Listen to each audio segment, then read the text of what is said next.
ফুল মানুষের মন ভালো করে দেয়, এটা কিন্তু অনেক সত্যি কথা। তো বাসার বাইরে মানে ঘরের সামনে এইভাবে কিছু রজনীগন্ধা রেখে দেওয়া হয়েছিল, এত সুন্দর ঘ্রাণ করতেছিল। তারপর চলে গিয়েছিলাম ছাদে, মাশাআল্লাহ এত রকমের মানে এত কালারের গোলাপ ফুটে আছে, দেখেই শান্তি লাগতেছিল। আমার বোনকে বলতেছি, দেখ কি সুন্দর সব গোলাপ ফুটে আছে, অনেক ভালো লাগতেছে। আর এই গোলাপগুলো বৃষ্টির সিজনেই বেশি ফুটে। তাই ঘুরে ঘুরে দেখতেছিলাম আর বলতেছিলাম যে ফুল, পৃথিবীর সবচেয়ে সুন্দর ঘ্রাণ হচ্ছে ফুলের। আর মানে ফুল দেখলে অনেক ভালো লাগে।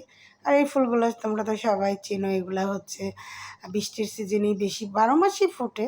তারপর তুই বোন একটু মজা করতেছিলাম বসে বসে। তারপর বললাম কিছু কচু পাতা তুলে নে, শুটকির বড়া করব। তো বলতেছে, কত যে শুটকি মাছ খেতে পারেন আপনি, আর আপনার বাগান তো সব জঙ্গল হয়ে আছে। পরে আমি হাসতেছিলাম যে আরে জঙ্গল হয়ে আছে, এই যে টমেটো উঠানো হয়েছে সব কিছু, লাউটাও এখন আবার নতুন করে বর্ষার সিজনে যে সবজিগুলো ওগুলো লাগাবো।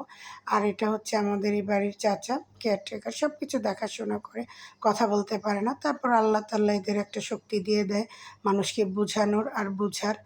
তারপরে ভাই গিয়েছিল স্বপ্নে, বলতে আপু কী কী বাজার লাগবে তোমার, আমাকে একটু বলো আমি নিয়ে আসি।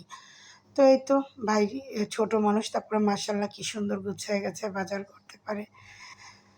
তো এগুলা গোছাচ্ছি, আর পাশে আমার এই বাচ্চা কাচ্চাগুলো বাজার গোছাচ্ছে, কি বলবো আর।